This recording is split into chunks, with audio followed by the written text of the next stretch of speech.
Firman Tuhan pada hari ini melepaskan diri dari roh kritik.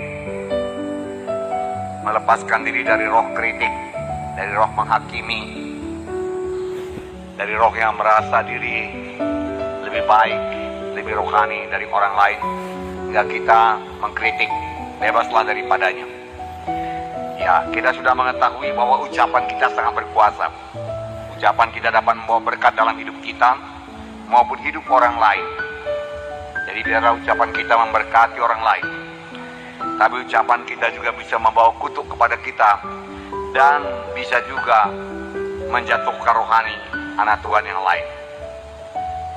Apalagi perkataan kritik yang selalu mencari kesalahan orang lain akan sangat merugikan kita, merugikan yang mengkritik dan yang dikritik, saudara. Merugikan. Bagi yang mengkritik, dia akan kehilangan visi daripada Tuhan, kehilangan wahyu daripada Tuhan, kehilangan persekutuan yang intim dengan Tuhan, saudara. Karena hatinya sudah dipenuhi dengan kebenaran diri sendiri dan selalu mengkritik. Banyak anak Tuhan yang hidupnya selalu mencari kesalahan orang lain. Saya pun heran mengapa dia mencari kesalahan orang lain, bukan mencari kebaikan orang lain, tapi selalu mencari kesalahan orang lain, kemudian menghakiminya.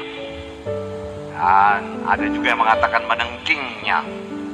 Dia lebih fokus kepada keburukan orang lain daripada kebaikannya, padahal orang tersebut punya kebaikan-kebaikan juga, tapi sama sekali dia tidak lihat. Yang dia lihat hanya keburukan orang tersebut, kejelekan orang tersebut, kesalahan orang tersebut saja, saudaraku. Ia memang mempunyai kebiasaan untuk melihat hal-hal yang negatif, hal yang buruk atau jelek, menunjuk kekurangan orang lain selalu.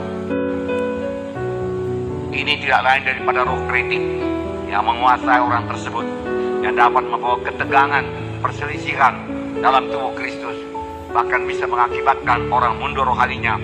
Lebih jauh lagi bisa mengakibatkan perpecahan dalam tubuh Kristus.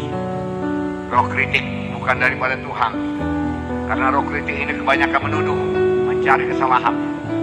Tentunya saja berasal dari musuh kita, yaitu setan yang selalu menuduh dan mencari-cari kesalahan, yang memakai manusia lama kita, dan kita selalu mencari kesalahan orang lain, kekurangan orang lain, bukan kebaikan orang lain, saudara.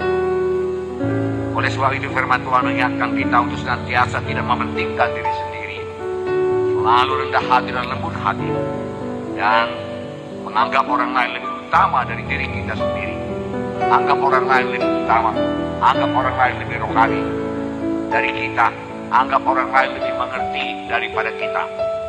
Kita bisa dibentuk menjadi seperti Yesus. Kita bisa dibentuk menjadi orang yang berbelas kasihan, menjadi orang yang rendah hati dan lembut hati, saudaraku.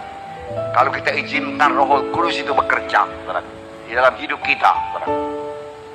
Nah, saudaraku yang kasih dalam nama Yesus, dan kita memiliki hati yang rendah, saudaraku, lemah lembut seperti Yesus.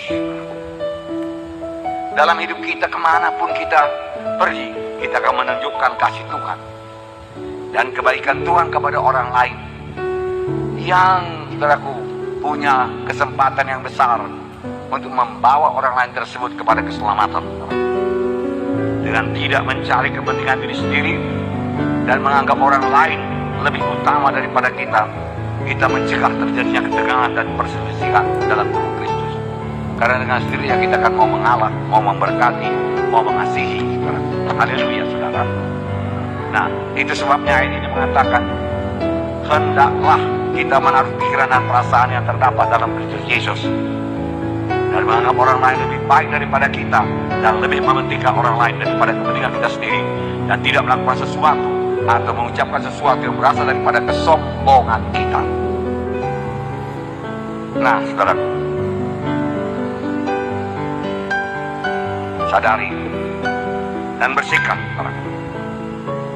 Jikalau kita suka menuduh dan mencari kesalahan orang lain, kenallah dari mana asalnya tuduhan tersebut.